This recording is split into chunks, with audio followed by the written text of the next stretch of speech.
I want to introduce to you the Baal Shem Tov, Rabbi Israel ben Sora. He was a mystic visionary who revolutionized Jewish life in 18th century Eastern Europe. He taught that everyone can come close to God, that God loves the simple person no less than the intellectual and the sophisticated. He taught people to connect to the divine through fervent song, dance, heartfelt prayer, and perfect sincerity. He became a legend in his own lifetime. Jewish life, tradition, prayer, devotion, culture, custom were never to be the same. This is the story of the Baal Shem Tov's chazan, his cantor. One of the Baal Shem Tov's Hasidim, his followers, who was a very wealthy man, would always come to him before his annual business trip to ask him for advice and a bracha, a blessing, that his business would be successful. Now this particular year, when he met with the Baal Shem Tov, he said to him, "I have a lovely, intelligent daughter who is of marriageable age, and I'm trying to find her soulmate, her bashert."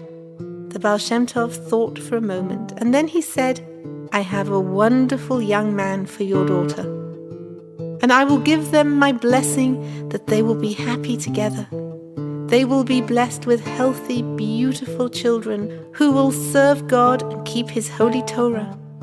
Go home, share this good news with your family, prepare the wedding, and when everything is ready, write me a letter with all the information, the date, the address, and I'll come with her chazan, the bridegroom." When the chassid arrived home and told his daughter and wife what the holy Baal Shem Tov had said, they were quite upset. And his daughter said to him, "Tati, Daddy, how can I marry someone without meeting him? Even you don't know what he looks like." And his wife said, "Who is he? Where is his family from? What does he do? Is he a learned man?" But his daughter thought about it, and she realized that if her father trusts the Baal Shem Tov, who was already widely known as a holy man, then she too would trust that all would work out for the best. And so they began to prepare for the wedding, and mother and daughter chose the menu, the flowers, the band, the seating arrangement, and all the other details that need to be seen to make a wedding happen. Now, I want to introduce you to the Baal Shem Tov's coach driver. He is a young, penniless orphan, as bankrupt of knowledge as he is of money, and his most outstanding physical feature is his unsightly limp from a childhood accident. And let us not forget that in those days, being a coachman wasn't considered to be the most dignified profession. One day the Baal Shem Tov said to him, "I think it's time for you to get married, and I know a lovely young woman who is both intelligent and pretty, and comes from a good family, and I'm sure you're going to be very happy together." "Who is she?" he asked. The Baal Shem Tov thought for a moment, but then he said, "There's no need for you to know everything now. All will be clear in good time. Here, let me give you some money. Go to Baruch the tailor and order yourself some clothes, a suit and a coat, and get ready for your wedding." Eventually, a letter arrived from the young girl's father saying that the hall is booked for such and such a date, everything is ready. And the Baal Shem Tov wrote back, "We're on our way." On the morning of the wedding, the Baal Shem Tov arrived with his coachman, looking spruced up and well-dressed. But when the girl and her mother realized that the intended chassan was an unlearned, penniless orphan with an unsightly limp, they flatly refused to go ahead with the chuppah, the wedding ceremony. The Baal Shem Tov asked the two women to come and speak to him. They agreed and went into a room.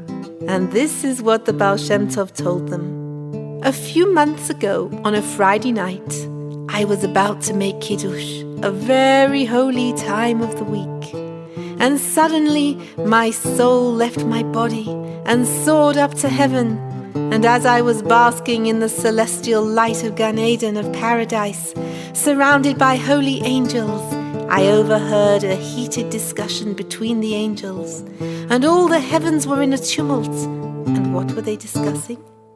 How to reunite the two parts of a holy soul that had become divided.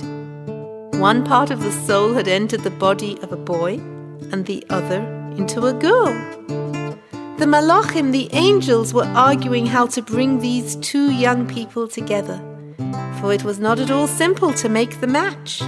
The male part of the soul was residing in the body of a poor, lame orphan, while the female soul is clothed in the body of a lovely and intelligent young girl who was fortunate enough to be born into a wealthy family. "Well," said the angels, "that shouldn't be too difficult to arrange. An accident could befall the parents of this young lady, and then she too will be an orphan. She'll inherit her parents' money, but she's young and inexperienced, and she'll soon lose it. And then she'll be poor. And then it won't be difficult to arrange for her too to have a small accident, so that she too will have a slight deformity. And then there'll be a perfect match." "Well," said the Baal Shem Tov, "when I heard that, I said, whoa, wait a moment. Maybe, just maybe, I can facilitate this wedding in a simpler way." When the mother and daughter heard this story, they immediately agreed to go ahead with the wedding as soon as possible.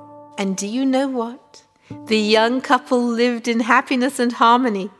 Everyone who is married should be as happy as they were. And if you didn't find your soulmate yet and you're searching for him or for her, I bless you. I bless all of us. We should find our soulmates and live together in peace and tranquility. Well, a few years passed, and one day the coachman came to the Baal Shem Tov and said the following: "In general, everything is wonderful. I'm happily married. I have a nice home. The only problem is that I feel a little inadequate. My sense of self-esteem is low. Why? My in-laws, God should only bless them, are such scholars and philanthropists. And what talent and success they have! They buy a grocery store, it turns into a supermarket. I buy a grocery store, it turns into a lemonade stand. And what am I? Oh, what am I? A simple God-fearing Jew who doesn't know very much and who drives your coach. Maybe you could help me find a better job." Said the Baal Shem Tov, "I have a job for you. You can be my chazan." "Chazan?" said the young man. "I can't even carry a tune, let alone lead the prayers." "I give you a bracha, a blessing," said the Baal Shem Tov, "that from now and on you will sing so beautifully. Your prayers will be the highest of the high and the loftiest of the lofty, and those who hear your voice will want nothing more than to come close to God. With the joy of your songs, the people in Mezbej will forget all their troubles. Your music will open the gates of heaven, and God will have no choice but to listen to us." And so it came to pass that the simple coachman was transformed into the Baal Shem Tov's chazan. And as the years passed, he delved very deeply into the holy words of the tefillah, of the prayers, until he himself became a very holy man, even a mystic. And one day he too had an aliyat neshama. His soul soared up from his body, and he went to paradise on an Erev Shabbos, on a Friday afternoon. And when he got to paradise, the soul of an old Jew welcomed him and told him that every Erev Shabbos the angel of music sings a special song to welcome Shabbos HaMalkah, the Sabbath Queen. The old Jew then told him that this angel of music would like to invite him, the Heilige Baal Shem Tov's chazan, to hear this magnificent celestial song. This angel of music, he said, has 1,000 mouths, and each mouth has 1,000 tongues.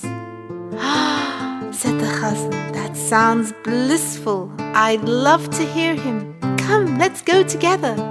But the old Jew blushed a little, and in an embarrassed voice said, "I'm not allowed to hear this celestial song, because when I lived on earth, I'd come home from work right before Shabbos and wouldn't get to shul until after Lechot Dodi. But the chazan refused to go unless the soul of the old Jew could come as well, and permission was given for them to go together. After the angel of music had sung his song, the chazan asked why had he wanted him to hear this special Erev Shabbos music. And the angel of music said to him, "You see, when the Baal Shem Tov HaKadosh blessed you with a beautiful voice, he drew the blessing from the same fountain of melody from where I get my Erev Shabbos music." And we're coming near to the end of this story. One Shabbos, when the chazan was an elderly man, and the Baal Shem Tov had long since gone on to his eternal reward, he was a guest of the Rebbe Rabbi Elimelech in Lizensk, and he was asked to daven Kabbalah Shabbos, the prayer welcoming the Shabbos. But he sang for a minute or two, and Rabbi Elimelech came over to him and said to him, "You sing too beautifully. No one can pray. They're just listening to your beautiful voice.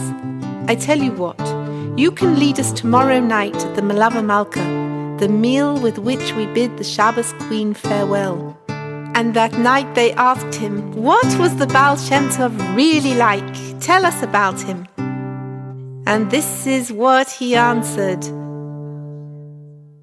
If the Baal Shem Tov had lived in the time of the Amoraim, he'd have been the greatest Amora.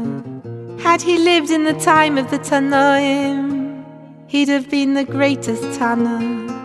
Had he lived in the time of the prophets, he'd have been the greatest prophet.